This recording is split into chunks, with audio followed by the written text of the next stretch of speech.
Hey, Brian Miller here, and thanks so much for tuning into this week's episode of Thursday Thoughts, all about the luck bias. So you may have heard of Darren Brown, the British mentalist, a living legend who has won Olivier Awards and that's like the British version of the Tonys, and all kinds of good stuff. But what you may not know about him, even if you're familiar with his work as a mind reader, is that he is a somewhat brilliant, if soft-spoken, public intellectual. And just a few years ago, he wrote this book on modern stoicism called Happy: Why More or Less Everything is Absolutely Fine. I'd like to read you a small passage from his second chapter, The Problem with Being Positive. Memoirs are overwhelmingly the self-serving rationalizations of people who, upon becoming successful, now wish to feel that they have rightly earned their status and the respect of others. So they look back over their journey and filter through it for evidence of their deservedness. The perpetual and overwhelming play of random chance is glossed over, and in its place, a hero's journey is invented. So when your rivals succeed, they just got lucky, right? But when you succeed, it was the result of hard work, talent, and great perseverance. Curious, isn't it? Either you believe luck is an irrational force swirling around like a quantum tornado, randomly bestowing itself wherever and for whomever it sees fit. Or you believe there is a measure of control we each have over our own luck. If it's the former, you should rightly be envious over your rival's success, but you no longer can take credit for your own. If it's the latter, then you must recognize the same hard work, talent, and perseverance in your rival's lucky breaks as in your own success. Personally, I have no idea if we actually have any measure of control over our own luck or fate or destiny, in the same way that I don't really know that we're not living in a computer simulation.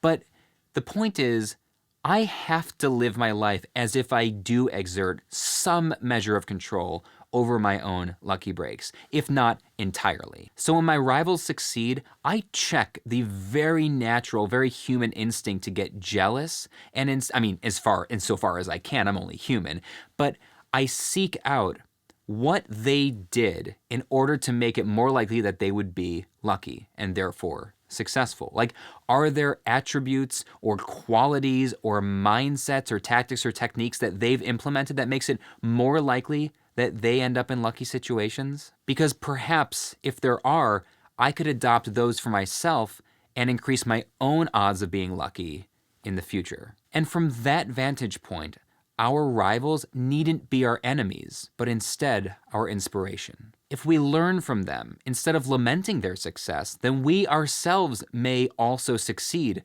inspiring those who see us as their rivals to do the same.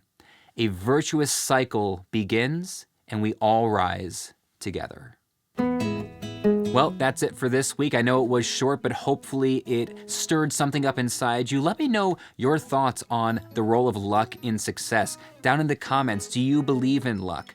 Do you believe it's possible to control or exert any measure of control over your own luck? Or is success really just determined by pure, unadulterated hard work and perseverance and talent and intelligence? I really want to know what you think. I'm super fascinated by the topic of luck. As those of you who listen to my podcast, now called Beyond Networking, will know I've been talking about luck for the last 6 or 8 months with every single one of my guests and getting really interesting, really fascinating conversations. So let me know what you think in the comments down below. Speaking of the podcast, the new season launches very soon, March 2nd. It's coming back. New interviews with world-class leaders and legends of industries about the relationships, chance encounters, and connections that got them there. Join the community, jump on the email list at beyondnetworkingpodcast.com. It's 100% free. There's no ads, there's no sponsors, there's no sales pitch. It's just for you. I'm really trying to build a community of people who care about how to build a sustainable career in an increasingly unpredictable, divisive, and distracted world.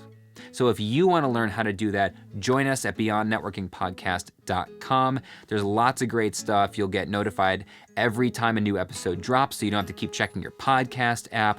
Plus, you'll get the opportunity to submit your own questions to some of our most legendary guests in advance, and the chance that they might actually answer your question on air in the podcast, which is very, very cool. Plus, when I launch a community group later this summer, 2020, a private exclusive group for members of our community, you will be the first to know and gain access immediately. So if you want to be a founding member of that group, definitely pop your email into the box on beyondnetworkingpodcast.com. Have I said that enough times? I feel like I have. Thanks so much for watching. My name is Brian Miller, and always remember that our world is a shared experience.